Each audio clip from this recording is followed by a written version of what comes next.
আসসালামু আলাইকুম এভরিওয়ান, কেমন আছেন সবাই? আশা করি আল্লাহর রহমতে সবাই অনেক অনেক ভালো আছেন। আমিও আল্লাহর রহমতে ভালো আছি। আজকে মজাদার ভর্তাটা বানাবো। আর এই চিংড়ি মাছ ভর্তাটা যে একবার খাবে সে তো এর প্রেমে পড়ে যাবে, সত্যি বলছি। আর শিলপাটায় ভর্তা বলে কথা। প্রথমে আমি কিছু শুকনা মরিচ তেলে ভাজি করে নিব। আর এই যে বেশ অনেকগুলো মরিচ নিয়েছি, কারণ চিংড়ি মাছের পরিমাণও অনেক বেশি। আর এই চিংড়ি মাছ ভর্তাটা কার কার পছন্দ অবশ্যই কমেন্ট করে জানাবে। আর মরিচগুলো যখন টেলে নেওয়া হয়ে গেছে, তার মধ্যে আমি কিন্তু কয়টা কাঁচামরিচও একটু টেলে নিয়েছি। আর ওপাশে কিন্তু আমি বেগুন ভর্তা বানাবো, সেজন্য আমি বেগুনটা একটু পুড়ে নিচ্ছি। আর এদিকে পেঁয়াজ রসুন এগুলো সুন্দর করে একটু ভেজে নিচ্ছি। আর এই যে সবগুলো ভাজি করা শেষ, এখন চিংড়ি মাছ ভাজবো। আর এখানে সামান্য একটু লবণ আর হলুদের গুঁড়া দিয়ে চিংড়ি মাছটা ভাজি করে নিব। সামান্য দিয়েছি হলুদের গুঁড়া, বেশি দেওয়া যাবে না, তাহলে কিন্তু একটু গন্ধ লাগবে। আর একেবারে না দিলেও কালারটা কিন্তু সুন্দর আসবে না, তাই সামান্য একটু দিতেই হবে।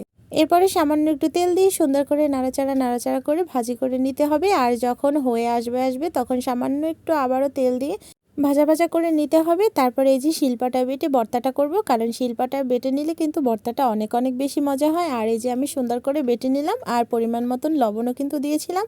আর এই যে আমি দলাটা পাকালাম, ঠিক এতটুকু একটা ভর্তা আমি একটা রেস্টুরেন্টে খেয়েছিলাম। এই ভর্তাটার দাম নিয়েছিল 20 টাকা।